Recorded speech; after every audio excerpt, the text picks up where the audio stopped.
अस्सलामु अलैकुम वरहमतुल्लाहि वबरकातुह। दोस्तों, मैं निशात अहमद आप तमाम साथियों का बहुत बहुत इस्तकबाल करता हूँ, खैर मकदम करता हूँ, वेलकम करता हूँ आपके अपने ही यूट्यूब चैनल जीएस ऑनलाइन पर। और आज के इस वीडियो इसमें हम मुकम्मल और कंप्लीट को पढ़ाएंगे, क्योंकि पैराग्राफ आप लोग लगभग उर्दू वाला हल कर लेते हैं, तो इंशाअल्लाह उसमें आपको कोई दिक्कत नहीं आएगी। चलिए, अब बहुत समय बचा भी नहीं है। सबसे पहला क्वेश्चन आपके स्क्रीन पर कहा जा रहा है, वायुगोत्स्की का नजरिया किस नाम से जाना जाता है? ऑप्शन ए में है इदराकी नजरिया, रवैया जाती नजरिया और समाजी तामीरी नजरिया और नफ्सी तज्जियाती नजरिया। वायुगोत्स्की का नजरिया जो है, वायुगोत्स्की ने दोस्तों कौन सा नजरिया दिया था? एसआई का, जिसे दोस्तों क्या कहा गया था? सामाजिक अंतःक्रिया। क्या कहा गया था? सामाजिक अंतःक्रिया। और इसी सामाजिक अंतःक्रिया को क्या कहते हैं? तो दोस्तों इसे ही कहा जाता है जी आपका सामाजी तामीरी नजरिया या फिर सामाजिक तामुल का नजरिया। यानी एक बच्चे जो है जे समाज में दूसरे से कनेक्ट होकर सीखते हैं, इसीलिए बच्चे को जो है हमें ग्रुप में सिखाना चाहिए, बच्चे को जो है हमें खेल खेल में सिखाना चाहिए, बच्चे को जो है दोस्तों सामाजिक तामुल का क्या करना चाहिए? मौका देना चाहिए। तो इसीलिए क्या होगा? आपका ऑप्शन नंबर सी वाला जो है वो आपका राइट हो जाएगा। अगला क्वेश्चन है ZPD यानी कि जोन ऑफ प्रोक्सिमल डेवलपमेंट का मतलब क्या है? वह काम जो बच्चा अकेला कर सकता है, वो काम जो बच्चा कभी नहीं कर सकता, वह काम जो बच्चा मदद से कर सकता है, और वो काम जो सिर्फ उस्ताद की मदद से कर सकता है। क्या कहा जा रहा है दोस्तों कि ZPD का जो मतलब है ये क्या होता है? देखिए, एक आपका है स्कैफोल्डिंग और ZPD, ये सब किसने नजरिया दिया था? तो वाइगोत्स्की ने। और इसका मतलब ये होता है कि वो काम जो बच्चा किसी की मदद से करता है उसे ही क्या कहते हैं? ZPD। और जो बच्चे की मदद करता है उसको दोस्तों कहते हैं MKO, यानी कि मोर नॉलेजेबल अदर। ठीक है, तो चलिए आपका क्या हो जाएगा इसका राइट आंसर?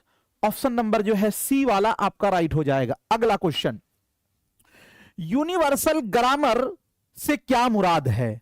ऑप्शन ए में है तमाम जबानें एक जैसी हैं, जबान सिखाने का तरीका, जबान के मुश्तरक बुनियादी उसूल और सिर्फ अंग्रेजी जबान।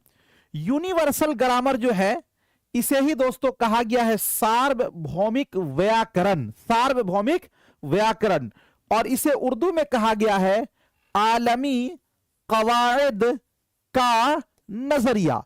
अच्छा, यूनिवर्सल ग्रामर जो है ये किसने कहा था? तो दोस्तों ये बात जो है किसने?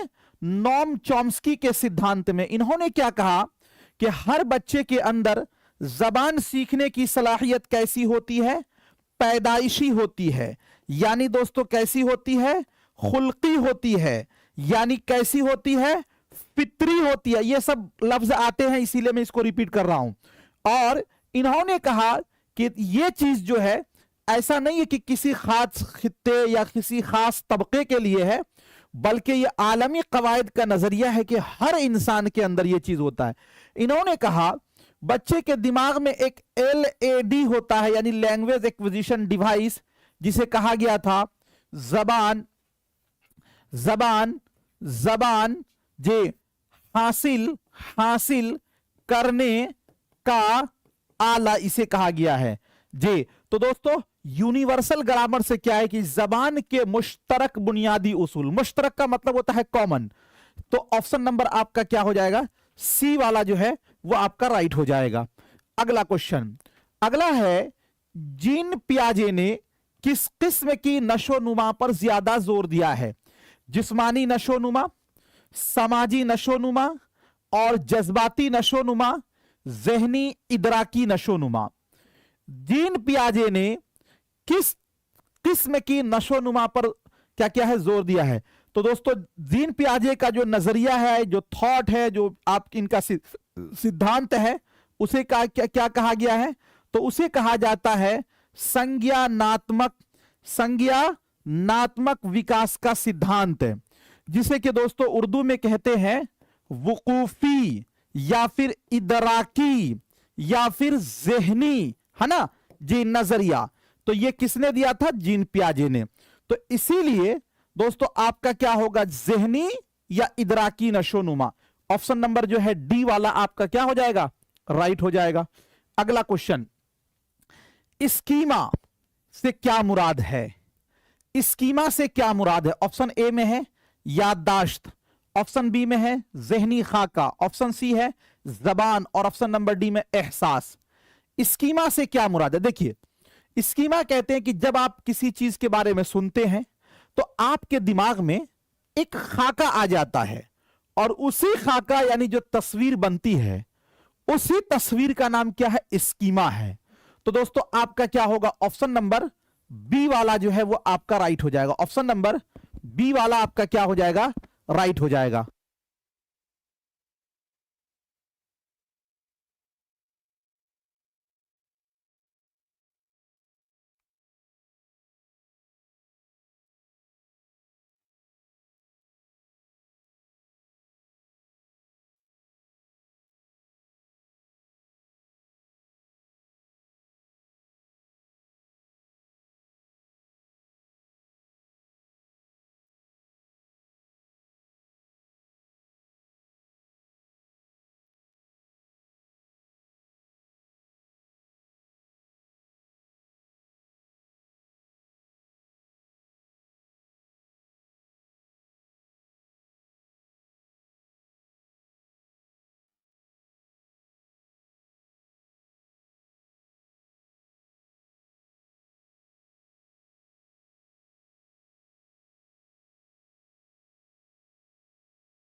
जी, तो दोस्तों क्या कहा जा रहा है कि स्कीमा से क्या मुराद है? तो स्कीमा जो है दोस्तों, इससे ज़हनी खाका। और एक चीज और याद रखिएगा कि दोस्तों ये जो है स्कीमा वाला जो है सिद्धांत या नजरिया किससे मुताल्लिक है? तो ये मुताल्लिक है जीन पियाजे से। किनसे मुताल्लिक है? जीन पियाजे से। ठीक है, चलिए अब आगे चलते हैं। अगला क्वेश्चन है, जबान की महारत के हवाले से कौन सा बयान दुरुस्त है? क्या कहा जा रहा है? जबान की महारत यानी कि भाषा कौशल के लिहाज से कौन सी बात जो है वो दुरुस्त है? ऑप्शन ए में है स्कूल को सिर्फ पढ़ने और लिखने पर जोर देना चाहिए क्योंकि सुनना और बोलना खुद आ जाता है। दूसरा है कि जबान की महारतों को सुनने, बोलने, पढ़ने और लिखने की दुरुस्त तरतीब से पढ़ाया जाना चाहिए। और सी में है कि जबान की तमाम महारतें बाहम मुनसलिक हैं और तदरीसी आमोजिशी अमल में इनका इंजिमाम होना चाहिए। इंजिमाम का मतलब हुआ मिलाप, इंजिमाम का मतलब मिलाप। और हदफे जबान से रूबरू होने से ज्यादा उसके उसूल अहम है। हदफे जबान का मतलब हुआ दूसरी जबान, यानी जिसे दोस्तों हम लोग कहते हैं मियारी जबान, और जिसे कहा जाता है मानक भाषा। क्या कहते हैं? मानक भाषा, यानी कि जिसे स्टैंडर्ड लैंग्वेज। तो पहला दोस्तों ये समझिए कि जबान की कितनी महारत है? तो जबान की 4 महारत है, LSRW। तो L का मतलब हो गया सुनना, S का मतलब हो गया स्पीकिंग यानी बोलना, R का मतलब रीडिंग यानी पढ़ना, और W का मतलब राइटिंग यानी लिखना। तो पहला ऑप्शन ये कहा जा रहा है कि स्कूल को सिर्फ पढ़ने और लिखने पर जोर देना चाहिए और सुनना बोलना खुद आ जाएगा, जबकि हम लोगों ने पढ़ा है कि चारों महारतों में निपुणता, यानी चारों महारतों में आपके क्या होनी चाहिए? कौशल आपको होनी चाहिए। तो इसीलिए ये वाला आपका गलत होगा। बी में यह कहा जा रहा है कि जबान की महारतों को सुनने, बोलने, पढ़ने और लिखने की दुरुस्त तरतीब से पढ़ाया जाना चाहिए। इसका मतलब यह हुआ कि जो जबान की 4 महारतें हैं उसको इसी तरतीब से पढ़ाई जानी चाहिए। बिल्कुल सही बात है कि इसकी तरतीब यही होनी चाहिए, लेकिन आपने एक चीज ये भी पढ़ा है कि अगर आदमी तरतीब का मतलब यह समझ ले कि पहले सुनने का विकास हो, फिर बोलने का, फिर पढ़ने का, फिर लिखने का, तो यह गलत होगा। इसलिए कि ये सब आपस में मिले होते हैं, सब आपस में एक दूसरे को हेल्प करते हैं, सब आपस में अंतः संबंधित होते हैं, यानी चारों के चारों कौशल जो होते हैं वो आपस में क्या होता है, मिलाप, और मिला होने का मतलब इंजमाम होता है। अगला क्वेश्चन, अगला ऑप्शन देखिए, जबान की महारतें बाहम मुंसलिक है। बाहम मुंसलिक का मतलब चारों के चारों आपस में क्या होते हैं, तो मिले होते हैं, और तदरीसी आमोजिशी अमल में इनका इंजिमाम होना चाहिए, यानी कि इसको मिलाकर ही पढ़ाना चाहिए। तो इसीलिए बी से ज्यादा बेस्ट ऑप्शन कौन हो गया, सी। तो आपका राइट आंसर कौन होगा, सी वाला हो जाएगा जी। अगला क्वेश्चन आपके स्क्रीन पर कहा जा रहा है 6 नंबर में कि होमवर्क के हवाले से कौन सा बयान दुरुस्त है। होमवर्क वालिदैन को शामिल करने का सबसे बेहतरीन तरीका है। होमवर्क को पढ़ाए गए तसव्वुरात को तौसीअ और मश्क होनी चाहिए। हर उस्ताद को चाहिए कि बच्चों को कुछ होमवर्क दे। होमवर्क घर पर बच्चों को मशगूल रखने का वाहिद जरिया है। यानी यह कहा जा रहा है कि होमवर्क यानी जो बच्चे को HW दिया जाता है, दोस्तों इसके हवाले से कौन सी बात जो दुरुस्त है। पहला यह कहा गया होमवर्क वालिदैन को शामिल करने का सबसे बेहतरीन, हमें स्टूडेंट से मतलब है, न कि उसके वालिदैन को हमें शामिल करना, इसलिए पहला जो है ऑप्शन आपका गलत हो जाएगा। होमवर्क को पढ़ाए गए तसव्वुरात को तौसी और मश्क होनी चाहिए। जैसे मान लीजिए कि आप जो टॉपिक पढ़ते हैं, सपोज दैट ये रखिए कि आपको जबान की महारत वाली टॉपिक पढ़ाई गई, तो जब आपको होमवर्क दिया जाएगा तो इसी से न मुताल्लिक होगा, इससे अलग हटके तो नहीं होना चाहिए। तो वही कहा जा रहा है कि होमवर्क पढ़ाए गए तसव्वुरात को तौसी और मश्क होनी चाहिए, यानी जो पढ़ाई गई है उसी का क्या होना चाहिए, रिवीजन होनी चाहिए। बिल्कुल ये बात दिमाग से लगती भी है और बिल्कुल ये बात पॉजिटिव भी लगती है। हर उस्ताद को चाहिए कि बच्चों को कुछ होमवर्क दे, बिल्कुल सही है, देनी चाहिए, लेकिन इससे बेस्ट ऑप्शन ऑप्शन बी है, तो इसलिए ये कट जाएगा। होमवर्क घर पर बच्चों को मशगूल रखने का वाहिद जरिया है, जी नहीं, इसके अलावा भी बहुत सारे काम होते हैं, इसलिए कट जाएगा। तो आपका जो है ऑप्शन नंबर बी वाला क्या हो जाएगा, राइट हो जाएगा। ठीक है, अगला क्वेश्चन देखते हैं। अगला है आपके स्क्रीन पर कहा यह जा रहा है कि जबान की तदरीस में निसाबी किताब ... है, सिर्फ एक जरिया है, एक अहम माखज है, कुछ अहम नहीं है, माखज का खात्मा है। यानी यह कहा जा रहा है कि जो तदरीसी किताब है, यानी जो सिलेबस का बुक है, वो जबान की तदरीस में दोस्तों निसाब में क्या है, तो याद रखिएगा ये एक अहम माखज के तौर पर इसे माना जाता है। माखज का मतलब होता है स्रोत, चूंकि जो आपका सिलेबस होता है वो आपके अनुसार बनाया जाता है और उसके अनुसार आपके अनुसार वो काफी हेल्पफुल होता है, इसीलिए ऑप्शन नंबर बी वाला जो है वो आपका राइट हो जाएगा। अगला क्वेश्चन, अगला है आपके स्क्रीन पर, बोलने की महारत को फरोग देने का एक सबसे अहम पहलू क्या है। साफ और दुरुस्त तलफ्फुज का इस्तेमाल, शीरी और मुतरन्नुम आवाज की तख्लीक, सियाक और हालात को ज़हन में रखकर बोलना, आवाज के जेरो बम को बरुए कार लाना। यानी यह कहा जा रहा है कि अगर आपको बोलने में क्या बनाना है, माहिर बनाना है, तो अगर बोलने में माहिर बनाना है तो इसका सबसे अहम पहलू क्या होगा दोस्तों। तो देखिए, बोलने में माहिर बनाने के लिए सबसे जरूरी यह है कि आप बोलें, लेकिन एक बात याद रखिए, हम लोगों ने पढ़ा था कि बोलने का मतलब यह होता है कि आप सियाको सबाक में बोलें। किस में बोलें, सियाको सबाक में बोलें, कि हमें कहां पर कौन सा लफ्ज इस्तेमाल करना है, यह होता है बोलने का मतलब। तो दोस्तों अगर किसी के बोलने की महारत को फरोग देना है तो इसका सबसे अहम पहलू साफ और दुरुस्त अल्फाज। बिल्कुल सही है कि जो भी बोले बिल्कुल साफ बोले, दुरुस्त बोले, ये बात बिल्कुल सही लग रही है। शीरी और मुतरन्नुम मतलब ये हुआ कि जो भी आप बोले आपकी आवाज बहुत मिठास भरी होनी चाहिए, ये बात भी सही है।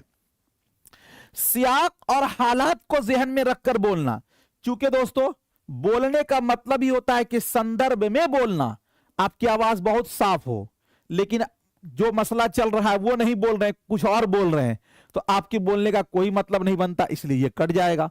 आप बहुत ही मिठास भरी आपकी आवाज है, एकदम किसी के भी दिल को मोह लेते हैं, लेकिन जहां जो वो चीज बोलनी चाहिए वो आप नहीं बोल रहे हैं तो उससे कोई मतलब नहीं होगा, इसलिए ये भी कट जाएगा।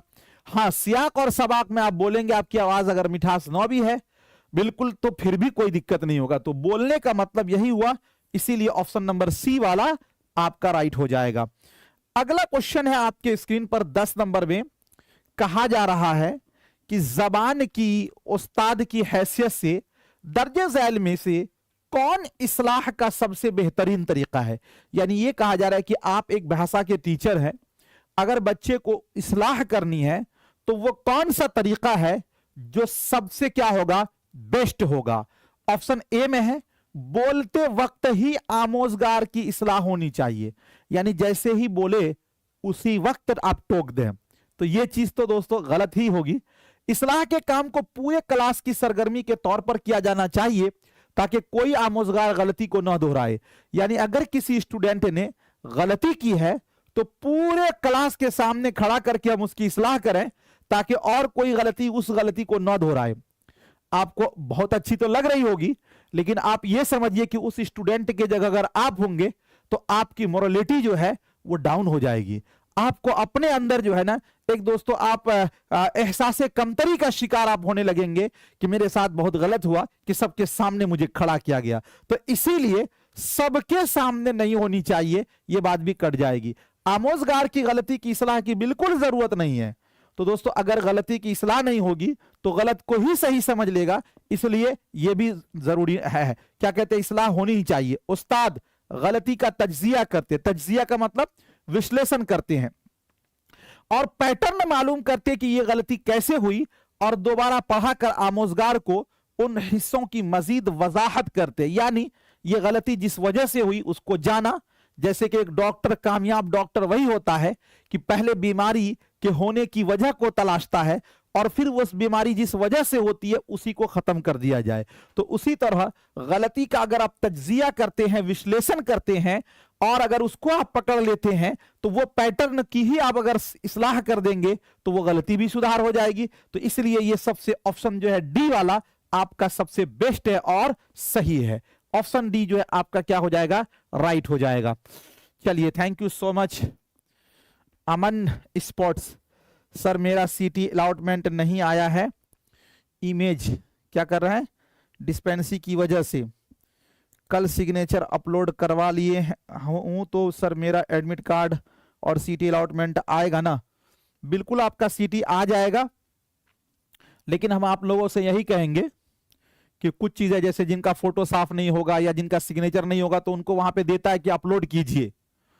तो जिनका भी अगर ऐसा हो तो बराए मेहरबानी किसी अच्छे साइबर कैफे वाले से या किसी जानकार व्यक्ति से आप ये करें। बात समझ रहे हैं? तो अगर जिनका ऐसा हुआ है तो कोई दिक्कत नहीं, आपका आ जाएगा, उसको टेंशन लेने की जरूरत नहीं है, वो आ जाएगा क्योंकि अभी टाइम है ना, इसीलिए पहले ही दिया गया है। चलिए, अगला क्वेश्चन है 11 नंबर में, कहा जा रहा है समई लिसानियात का ज्यादातर इन्हिसार डॉट डॉट पर होता है। ऑप्शन ए में कहा जा रहा है असल जिंदगी के सियाक तक जबान को लाने, आदत डालने के लिए मश्क करने, हदफ़े जबान का इस्तेमाल और मादरी जबान से अगमाज बरतने और हदफ़े जबान से तर्जमा करने। क्या पूछा गया आपसे? क्वेश्चन ये पूछा गया है कि समई लिसानियात का ज्यादातर इन्हिसार। तो सबसे पहले आप ये जानिए कि समई का मतलब क्या होता है।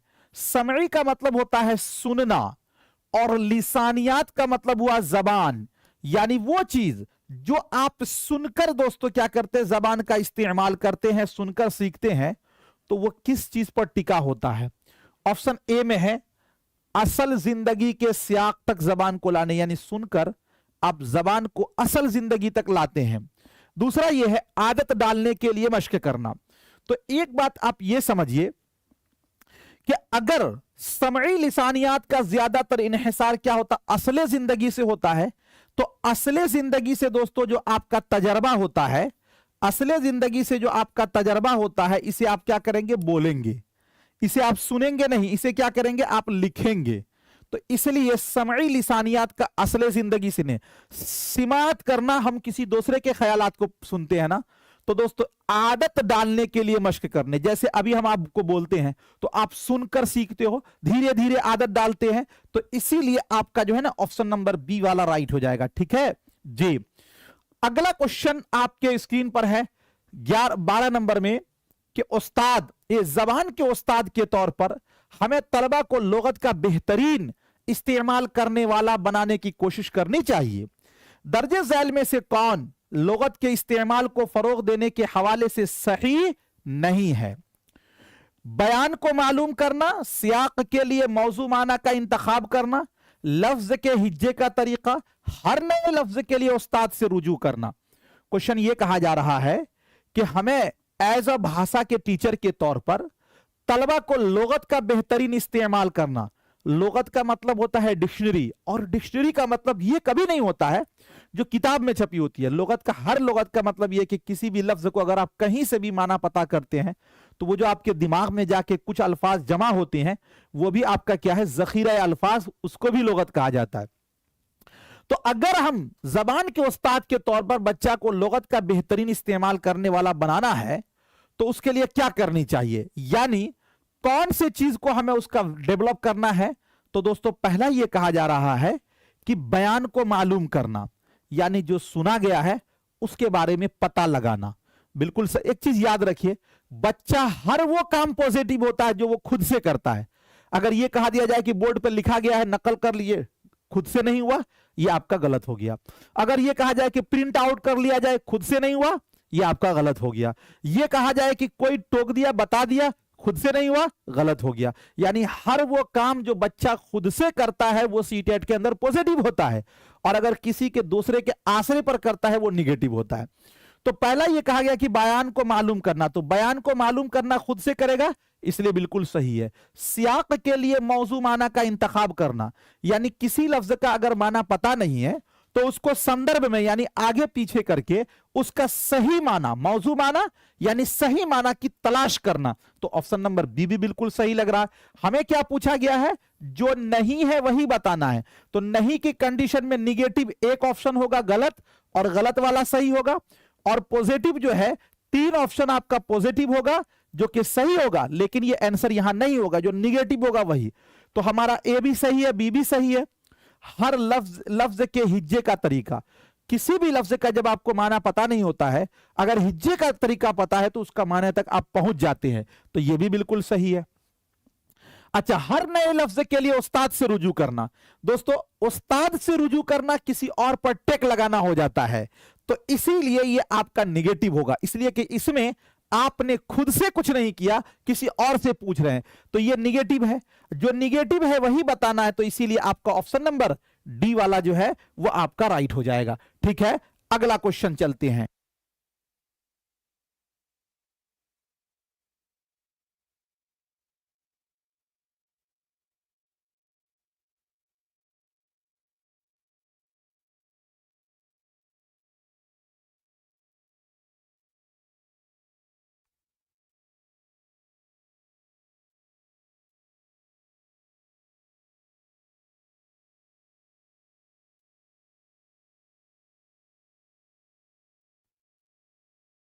अगला क्वेश्चन आपसे कहा जा रहा है कि मुस्तनद सिमात का सबसे बेहतरीन मिसाल क्या है। मुस्तनद सिमात का मतलब यह होता है, जैसे आप कोई भी बात जब आप सुनते हैं तो आप कहते हैं अरे ये बात ने फलां शख्स कहा है या फलां जगह से पब्लिश हुआ है, ये इसलिए ये गलत नहीं हो सकती। जैसे मान लीजिए अभी आप पढ़ रहे हैं, आपको सीटेट के वेबसाइट पर कोई चीज अपलोड हो जाए, सीटेट के साइट पर, तो आप बिल्कुल उसको 100% यकीनी तौर पर सही मानेंगे, यानी वो ऑथेंटिक बात हुई। इसी तरह चूंकि मीडिया का दौर है तो मीडिया को आप लोग गलत ही मानते हैं। अभी सबसे पहले कोई खबर अगर ब्रेक होता है तो लोग इस पीछे में पड़ जाते हैं कि भाई ये खबर जो छापा है ये गलत है या सही है, मतलब पूरे यकीनी तौर पर नहीं होता, लेकिन फिर भी ऑथेंटिक तौर पर तो उसी को मानना पड़ता है। तो ये कहा जा रहा है कि मुस्तनद सिमात यानी कि ऑथेंटिक जो लिसनिंग है, यानी कि प्रमाणिक जो आपके क्या है दोस्तों जी श्रवण है, वो की सबसे बेहतरीन मिसाल क्या होगी। ऑप्शन ए में है आवाज बुलंद पढ़ना। पढ़ना से सुनना तो नहीं होगा ना, इसलिए ये कट जाएगा। कहानी सुनाना, जब आप कहानी किसी को सुनाएंगे तो वहां सुनना आएगा, वो तो अगला ना सुनेगा, तो इसलिए ये कट जाएगा। गाना बजाना ये तो कट ही जाएगा। रेडियो नशरियात, जैसे अभी कोई भी देश के नाम संबोधन होता है, राष्ट्रपति का हो, प्रधानमंत्री का हो, तो अभी टेलीविजन पर हम लोग देख लेते हैं, लेकिन पहले दोस्तों क्या होता था, वही चीज रेडियो पे, बड़े बड़े प्रोफेसर का लेक्चर जो है रेडियो पर ही नष्ट होता था। आकाशवाणी, बीबीसी, ये सब रेडियो पे चलता था और बहुत ही क्या होते थे, ऑथेंटिक होते थे। तो मुस्तनद सिमात की सबसे बेहतरीन मिसाल क्या है, तो रेडियो नशरियात। तो ऑप्शन नंबर सी वाला आपका राइट हो जाएगा। अगला क्वेश्चन है, जबान की उस्ताद की हैसियत से हमें कवायद का डॉट डॉट इल्म होना चाहिए, जिमनी और गैर जिमनी, वाज़ेह, जिमनी और वाज़ेह और वसी। यानी यह कहा जा रहा है कि हम अगर भाषा के टीचर हैं तो भाषा के टीचर होने के नाते हमें जो है कवायद यानी व्याकरण का इल्म कैसा होना चाहिए। देखिए, सबसे पहले आप ये समझे, ये कहा जा रहा है कि वसीअ का मतलब क्या होता है, वसीअ का मतलब होता है गहराई, यानी कवायद को बहुत ही डीपली डीपली एकदम रिसर्च। दोस्तों ये कोई जरूरी नहीं है कि किसी चीज की बहुत ही डीपली आपको नॉलेज हो, लेकिन ये है कि उसकी दोस्तों ये स्टार्टिंग और थोड़ी सी डिटेल में उसकी वजाहत आपकी होनी चाहिए, तो इसीलिए ये आपका कोई गलत हो जाएगा। अच्छा, जब ये हो जाएगा तो इसका मतलब हुआ जिमनी और गैर जिमनी। जिमनी और गैर जिमनी का मतलब ये क्या हुआ कि आपको थोड़ी सी भी नॉलेज है और थोड़ी सी नो भी है, तो ऐसा तो हो ही नहीं सकता है। अच्छा, जिमनी हो और वाजे हो, जिमनी और वाजे का मतलब यह हुआ कि आपको जबान के टीचर के हैसियत से कवायद का जो इल्म है, जो बेसिक बेसिक नॉलेज है वो भी होनी चाहिए, लेकिन वो वाज़ेह तौर पर होनी चाहिए। तो यह बिल्कुल आपका सही है, ऑप्शन नंबर सी वाला जो है वो आपका राइट हो जाएगा। अगला क्वेश्चन है आपके स्क्रीन पर दोस्तों, कहा जा रहा है कि तशखीसी जांच की कामयाबी मुनहसिर होती है। मुनहसिर का मतलब होता है टिका हुआ, और तशखीसी जांच आपको मैंने बताया था कि तशखीसी जांच का मतलब होता है निदानात्मक मूल्यांकन। कौन सा मूल्यांकन? तो निदानात्मक मूल्यांकन का मतलब यह हुआ कि किसी भी कमी को पता लगाना और उसकी दूर करने की कोशिश करना, यानी उसका इलाज बताना। तो तशखीसी जांच की कामयाबी किस पर टिकी होती है? ऑप्शन ए में है तदरीस आमोदिश के वक्त और वक्फे पर, यानी जो आप सीख रहे हैं उसके वक्त पर और उसके वक्फे पर। कवायद के उसूलों पर, तशखीसी तदरीस और मवाद पर, आमोदिशी खला के सबब को निशानजद करने पर। बहुत ही सिंपल सी बात है, अगर आप तशखीस का मतलब जानते हैं क्या, तो इसका मतलब होता है कि किसी भी कमी या खला, खला का मतलब ही होता है किसी की कमी। दोस्तों इसको ही निकालना और इसको दूर करना, यही आपका तशखीसी जांच है। तो इसमें यह कहा जा रहा है कि तशखीसी जांच की कामयाबी, यानी कि तशखीसी जांच किस बिना पर जी सक्सेस होगा, तो वो यही है कि आमोदिशी खला, यानी जो सीखने में जो कमियां हैं उसी के सबब को निशानजद करना। जी ऑप्शन नंबर आपका डी वाला क्या हो जाएगा? राइट हो जाएगा। अगला क्वेश्चन है आपके स्क्रीन पर। जी यूट्यूब वाले एक बार वीडियो को लाइक कर दें, जो लोग यूट्यूब पर हैं। एक बच्चा जबान के क्लासरूम में अपनी पहली जबान सीखने के दौरान अक्सर परेशानियों का सामना करता है, क्योंकि ऑप्शन ए में है स्कूल में अपनी जबान की आमोजिश दिलचस्प नहीं है, घर की जबान के मुकाबले स्कूल की जबान ज्यादा रवायती होती है, बच्चा वो जबान जानता है और उसी जबान को सीखने का कोई मतलब नहीं है, स्कूल में उनके लिए जबान की आमोजिश मुश्किल है। यानी ये कहा जा रहा है कि एक बच्चा जब स्कूल पहुंच जाता है तो जो उसकी अपनी जबान, पहली जबान जो मादरी जबान होती है, उसमें वो बोलने में हिचकिचाता है। कहां? स्कूल में। तो जाहिर सी बात है कि जो उसका घरेलू माहौल है, जो उसका घरेलू माहौल है, वो माहौल तो दोस्तों स्कूल का माहौल नहीं हो सकता है। तो इसी वजह से जो बच्चा अपने घर में जितना खुलकर बोल सकता उतना स्कूल में नहीं बोल सकता।